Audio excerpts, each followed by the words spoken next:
It's election day, and we'll tell you where you can cast your ballot and what you need to have with you to vote. A Waterloo man is sentenced on sexual misconduct charges, and an Amish man is killed while working in Kosciuszko County. I'm Woody Zimmerman. These stories and more next on Hoosier Ohio News Channel. Over 70% of our customers are repeat buyers or referrals. To get a customer back in our business, you have to treat them right, sell them a quality vehicle, and back it like we do with our famous 100,000-mile warranty. Preferred Auto on Grandstaff in Auburn. Hoosier Ohio News Channel, leading you into the future of how you get your news. Local, dependable, on demand. And now, the latest from Hoosier Ohio News Channel.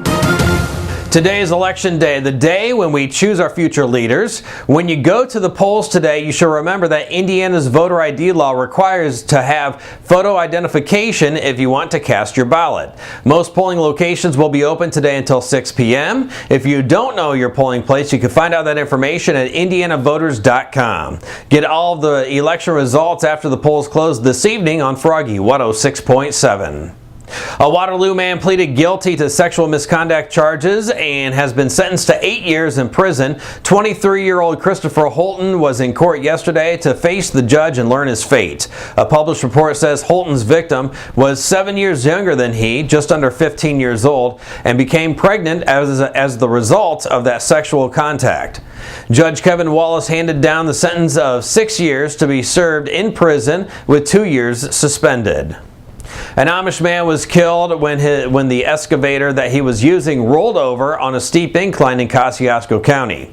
The Sheriff's Department says Earl Miller was apparently working on clearing some tree stumps on an embankment when the excavator rolled over. Miller's son had to run about a half mile to a telephone where he could call for help. Miller was pronounced dead at the scene. The Kosciuszko County coroner has ruled the death an accident. Fort Wayne's General Motors plant is getting 100 transfers from other factories that have closed in other areas. The UAW says GM will bring in 50 permanent workers before the beginning of next year, and then 50 more sometime after January 1. The UAW says these hires have nothing to do with a group of temporary workers who were hired for the summer and whose terms are coming to an end.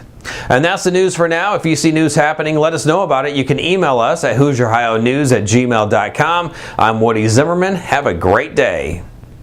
But you approved me for a car loan 2 years ago. Times are tough. We've had to tighten up our standards. Do you approve any car loans? Let's see. But here's some great news. I just got my bonus. If you've been turned down for a car loan, you need to see us today. Preferred Auto is the largest independent dealer in the state. So banks and credit unions want to lend us money. If you're tired of hearing no, it's time to start hearing yes. Come see us now at your Preferred Auto on Grandstaff next to Hollywood Video.